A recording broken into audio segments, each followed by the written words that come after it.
बहुत जमाने पहले की बात है। एक छोटे से गांव में रामू नाम का सीधा सादा किसान अपनी बीवी सीता और छोटे बेटे गोपाल के साथ रहता था।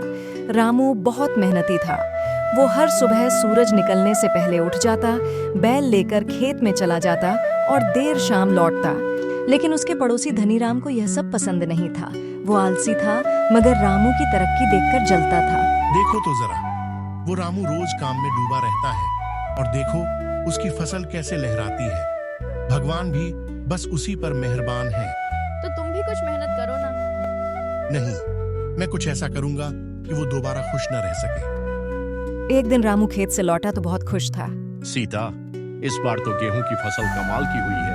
भगवान ने हमारी सुन ली। अच्छा जी, अगर सब सही रहा तो बेटे गोपाल के लिए कुछ पैसे बचा लेंगे ताकि उसे स्कूल भेज सके।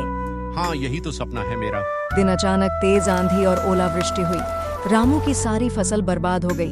सब खत्म हो गया सीता, अब क्या करेंगे? टूटो मत रामू, मेरे पास एक उपाय है। क्या? हम मठरी बेचेंगे। मैं बनाऊंगी, तुम गांव-गांव बेच आना। पता नहीं लोग खरीदेंगे या नहीं। मेहनत सच्ची हो तो भगवान साथ देता है। अगले दिन सीता ने ढेर सारी मठरी बनाई। रामू टोकरी लेकर गांव में घूमने लगा। मठरी ले लो, घर की बनी ताजी मठरी। एक बार खाओगे, बार बार मंगवाओगे। एक बूढ़ी औरत आई। कितने की है बेटा? 3 रुपये की। चाय दे दो। कुछ ही देर में सारे मठरी बिक गए। रामू खुशी से दौड़ता हुआ घर लौटा। सीता, हमारी मेहनत रंग लाई, सब मठरी बिक गई। सच में? हाँ, लोगों ने कहा कल और लेकर आना।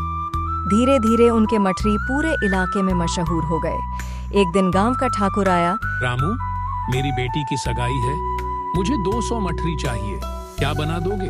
जी ठाकुर साहब, आपकी बात से आंखों पर। धनीराम को जब यह पता चला तो वह आग बबूला हो गया। अब तो ये मठरी वाला बन जाएगा, नहीं रहने दूंगा इसे खुश। रात को उसने और उसकी बीवी ने चुपके से रामू के सारे मठरी के डिब्बे उठा लिए और कुएं में फेंक दिए। सुबह जब सीता ने देखा, रामू, सारे डिब्बे खाली हैं। हे भगवान, अब ठाकुर को क्या जवाब दूं? रामू हार मानने ही वाला था। तभी उनके बेटे गोपाल ने कहा, बाबा, धनीराम के घर के पीछे मठरी के टुकड़े पड़े हैं। रामू सब समझ गया। वो सीधे ठाकुर के पास गया और सारा किस्सा बताया। ठाकुर अपने लोगों के साथ धनीराम के घर गया। धनीराम, तूने चोरी की? गलती हो गई मालिक, जलन ने अंधा कर दिया। ठाकुर ने रामू को इनाम दिया और कहा, जो मेहनत से चलता है वो कभी हारता नहीं। रामू और सीता के मठरी अब पास के शहर में भी बिकने लगे।